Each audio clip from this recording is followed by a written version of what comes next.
Hi friends, welcome back from summer break. I hope everyone had a relaxing time.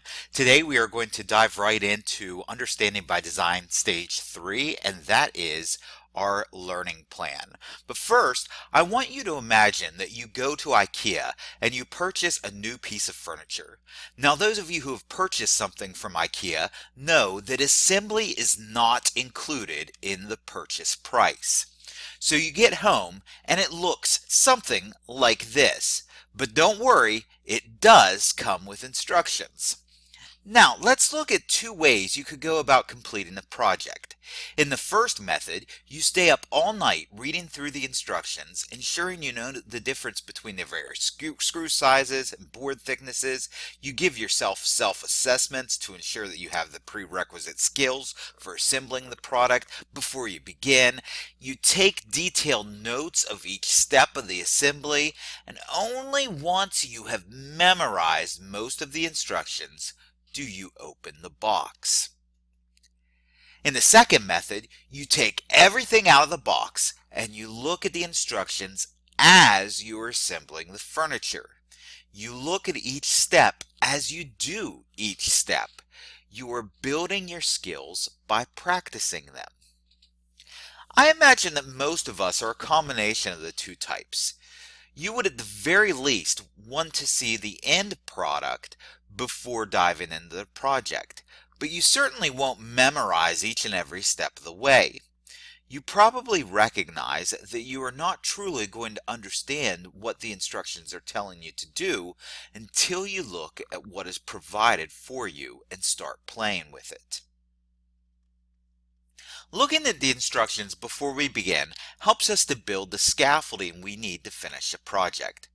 However, if we are up all night memorizing the materials, taking detailed notes, and giving ourselves vocabulary quizzes in Swedish before we begin the assembly stage, we're building our scaffolding higher than it needs to be in order to complete the project. We might be building 150 feet of scaffolding for a 30-foot project. Oftentimes, knowing our students need some scaffolding before working on a project, we get stuck in the weeds of covering the concept and get carried away with more scaffolding than we need before we allow the students to do the subject. If I trust Google Translate, which I do because it's on the internet and everything on the internet is believable, then this is a famous Chinese proverb that you hear in teaching all the time. The proverb is, I hear, I forget. I see, I remember. I do, I understand. The reason we are doing the backward design UbD model is because we want our students to get to the understanding phase of learning. In order to do that, we need to ensure that we get beyond the hearing and seeing of instruction and to the doing phase as soon as possible. Today, when discussing stage 3 of the UbD template, we will share strategies of how to do your subject with your students. Before we begin, we need to cover some warnings. First, we are doing unit plans, not lesson plans. Unit plans are not as detailed as lesson plans. You don't need to have every little detail spelled out. Also, resist the urge for comfort. We are working backward for a reason. We want to focus on the big ideas and essential questions. You may have had a lesson that you did previously that was really great at covering the content, but if our focus is on allowing students to uncover the content, then we want to be okay with getting rid of the old and bringing in the new. The header for stage 3 of the UbD template is learning activities, not teaching activities. This should be our focused on the learner rather than the teacher. What is it that the learner will be doing is the question we need to be asking ourselves.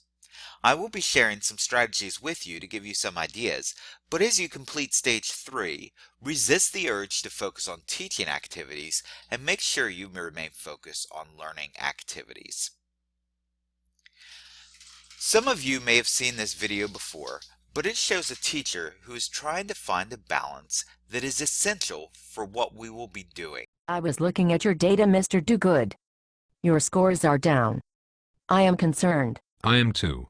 We have reassessed on parts of speech 17 times. I don't know what else to do for them. Have you differentiated your lessons? You need to differentiate your lessons. It is a leveled class. I shouldn't have to differentiate. And, yes, I have differentiated my lessons. It's a level class. You shouldn't need to differentiate. That's what I just said. Your test scores are down. I know. The students don't care about parts of speech. How do you know? They told me. They said we don't care about parts of speech. What did you say? I said you have studied parts of speech every year since the 2nd grade. You were in the 8th grade. You should know them by now. What did they say? They said we don't care about parts of speech. Have you differentiated your lessons? Yes. I have. I told you I have. Is your lesson fun? It needs to be fun. Parts of speech are not fun. But, yes. My lessons are fun. How do you know? The students told me. They said this is fun. Tell me about your lessons. They need to be fun. First, I sang a song about parts of speech and the students took notes. It was fun. What was your next lesson? I made up a dance to go with the song and taught it to the students. It was fun. What was your next lesson? After we sang the song and did a dance, we finger painted a mural using different colors and flavors of pudding. All about the parts of speech. It was fun. What was your next lesson? I hired a pony for each part of speech and gave the children rides while we sang the song and did the dance. Then we ate more pudding. It was fun. You did not get approval to spend money on ponies. How did you pay for them? I paid with my own money. You cannot afford that. We are in our 5th year of salary freeze. How did you pay for the ponies? I sold one of my kidneys. What was your next lesson? I attached myself to a spinning wheel and let the students throw knives at me while they were on the ponies singing and dancing. We also had more pudding. How do you know if it was fun? They told me. They said this is fun. Your test scores are down. I know. You are concerned. Have you differentiated your lessons?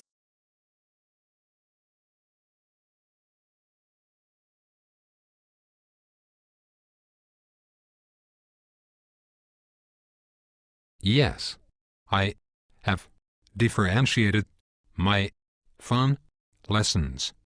I've been looking at your data. I hate my life.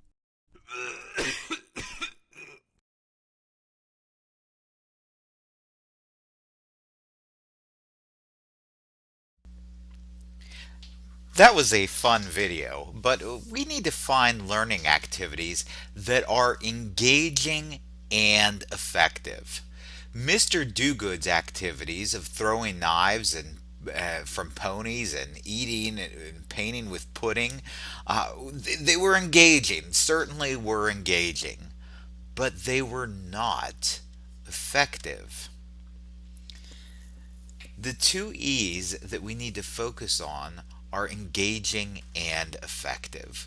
We know that Mr. Dogood's lessons were not effective because when we looked at the data, the students did not know the parts of speech, even though Mr. Dogood spent considerable amounts of time and money, apparently his own money, on teaching it.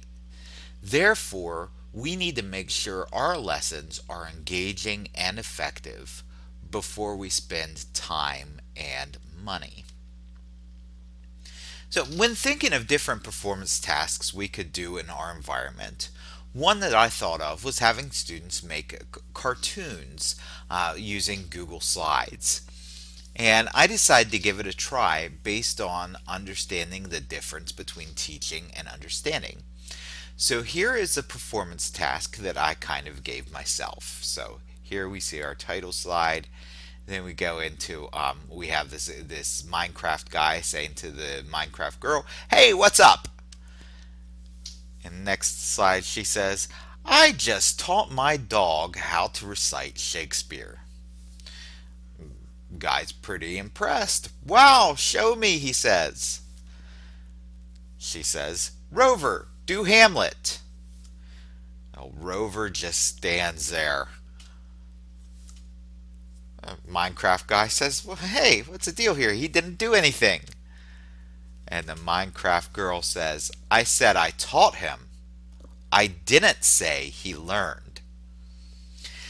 How often are we in a situation where we feel like we taught a student something, but they didn't learn it? We need to focus on learning activities. We need our focus to be on what our students learn rather than what we teach. Are they able to answer the essential questions? Do they have the enduring understanding? Next, we will share an acronym that helps focus our learning activities on student learning. And that acronym is WHERE to. We will look at where and why we are going, where we're going, and where we are going to. How are we hooking our students? What are we doing to equip our students? How are we having our students rethink and revise their work? How will students self-evaluate their learning? How do we tailor our activities to the needs of our students? And finally, the O is how will it all be organized? First, the W. This takes us back to stage 1. We don't just do stage 1 to focus ourselves. Our students need focus too. We might reword our established goals or essential questions so that students can grasp them more easily. But we need to let them know where we are going and why this is important to them. So when planning, consider this from the students' perspectives. They should be clear about the goals and expectations of the units. So students should be able to answer these questions by the end of the unit. So these are questions that students should be able to answer. What will I have to understand by unit's end, and what does that understanding look like? What are my final objectives? What knowledge, skills, tasks, and questions must I master to meet those obligations and demonstrate understanding and proficiency? What resources are available to support my learning and performances? What is my immediate task? How does it help me meet my overarching obligations? How does today's work relate to what we did previously? What is most important about this work? How should I allot my time? What aspects of this and future assignments demand the most attention? How should I plan? What should I do next? What has priority in the overall scheme of things? And how will my final work be judged? Where is my current performance strongest and weakest? What can I do to improve? So throughout the unit, the students need to know where and why they're heading where they're heading. Next, we're going to look at age. How will we hook and hold our students' interests?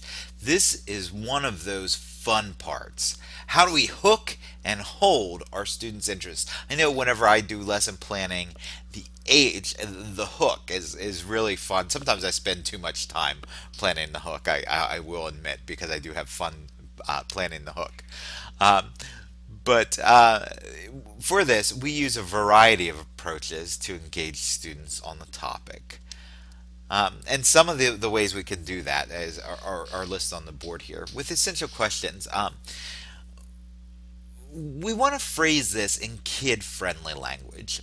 For example, one middle school teacher, not at this school, but at a different school, had an essential question that was, how does a peer group influence the beliefs and actions of early adolescents? That actually was an age-appropriate question because it was relevant to middle schoolers. However, it was hardly a hook. Eventually, she changed it to, why do people act stupid when they're in groups? Suddenly, students were interested. Next is puzzles. What is puzzling in your field of study? How can you present something puzzling to your students? Next, role plays. Students or fellow teachers can play the roles of important people or even objects in your lessons. For example, at the back to school PD, you could have science teachers role play particles when cold and when hot. When is it easier to contain these teachers who are bouncing around like particles?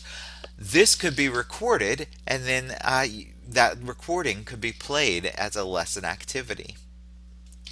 Far out theories or controversies.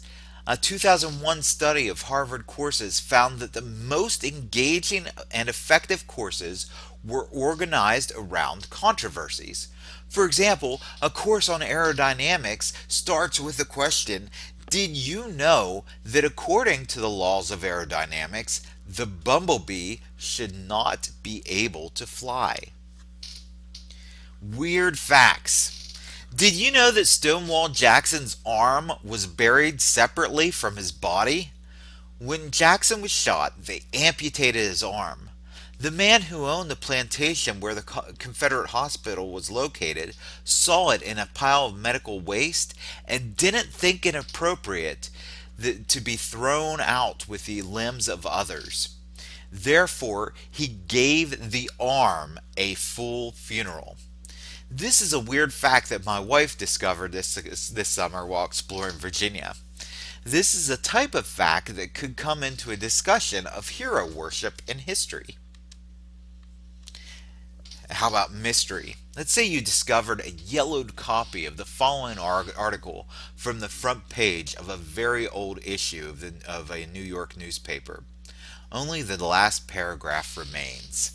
It reads, at just 9 o'clock local time yesterday morning, Mr. Hamblett, a general superintendent of the Times Telegraph Company and manager of the Times service of the Western Union Telegraph Company, stopped the pendulum of his standard clock in room 48 in the Western Union Telegraph Building. The long glistening rod and its heavy cylindrical pendulum ball were at rest for 3 minutes and 58.38 seconds. Now here's the question. What happened to make time itself stop for nearly 4 minutes in New York City? One thing to remember is that it's not enough to hook, but we need to also hold the students. We need to revisit our essential questions or puzzles or controversies throughout the unit to hold our students' interests. The next letter in our acronym is E for equip. The question we're looking to answer here is, how do we equip our students for their performances? Creating opportunities for exploration that will equip students with the tools necessary to demonstrate learning. Exploration is another E that appears here, and really we want them to be exploring. We don't want us to be providing, but them exploring. So the first question to ask ourselves here is, what kinds of knowledge, skills, and habits of mind are prerequisites for successful final performance? This question takes us back to stage 1 and our knowledge and skills. Our students need these skills in order to perform the understandings. How will they get that knowledge and those skills? And the second question here is, what kinds of instructional activities will help students develop and deepen their understanding of key ideas? Notice the key here is to equip and enable. Students need to be equipped and enabled for various challenges. The authors of Understanding by Design specifically don't use the term prepare because that implies preparing students for the tests. That's a lot of coverage that implies. We need them to be equipped for various challenges. We need to have them uncover rather than have us cover. The next letter in our acronym is R. And that is, how will we help students rethink and revise? One of the central concepts of UbD is that big ideas and essential questions are constantly revisited. So here we're looking at making checkpoints along the way for students to gauge their progress using various sources of feedback. Answers to essential questions should continually be revisited. Remember, there is no right or wrong answer to an essential question, but degrees of sophistication. An answer that is good on the first day of a unit might be inadequate on the final day of the unit, since students should be much better prepared to answer on the final day of the unit. Throughout the unit, you should have your students rethink and revise their answers to essential questions so that they're constantly improving. So here are the questions we need to ask here. How will students be guided to rethink their understanding of important ideas? How might student products and performances be improved through revision based on teacher and peer feedback or self-reflection? And how will students be encouraged to reflect on their learning and their performance? Remember, facet 6 of the 6 facets of learning comes into play here. The next E is evaluate, in particular self-evaluate. So how will students self-evaluate and reflect on their learning? If students are going to revise, as implied in the R stage, based on self-evaluation, and if one of the 6 facets of understanding is self-knowledge, then we need to encourage our students to self-evaluate. And this is guiding students through self-reflection through open-ended questions. So this is simply just guiding them. Wiggins and McTighe state facet 6, self-understanding, is arguably the most important facet of understanding for lifelong learners. So if we want our students to be lifelong learners, we need to prepare them to self-evaluate. So the questions here we ask is, how will students be guided in self-assessment, self-evaluation, and adjustment?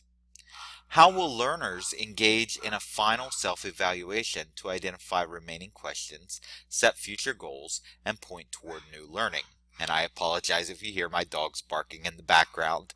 And finally, how will students be helped to take stock of what they've learned and what needs further inquiry or refinement?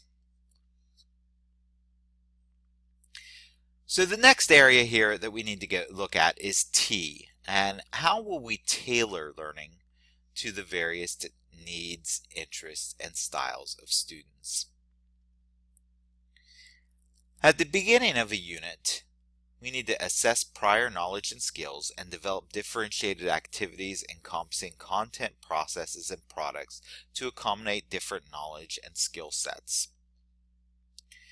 So here I want to look at 3 different areas that we might need to tailor. The first is content.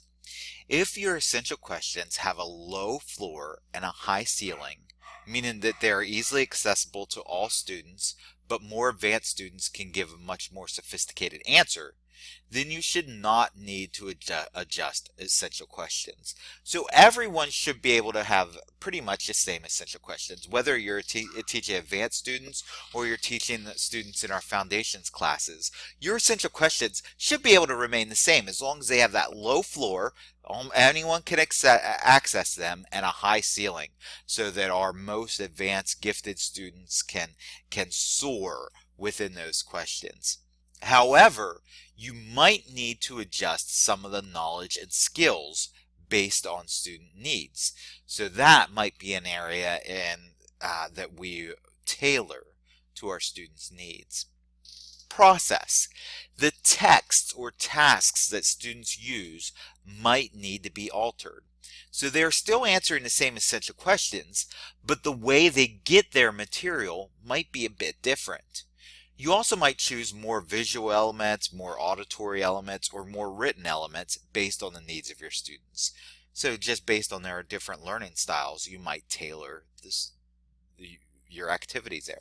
And finally, the product. Sometimes you will have to adjust the product that students construct.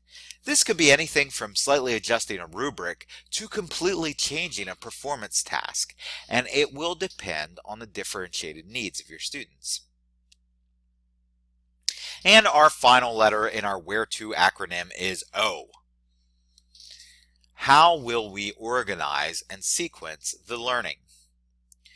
Creating a sequence in activities using a variety of approaches, including both direct and indirect forms of instruction, is what O is implying here.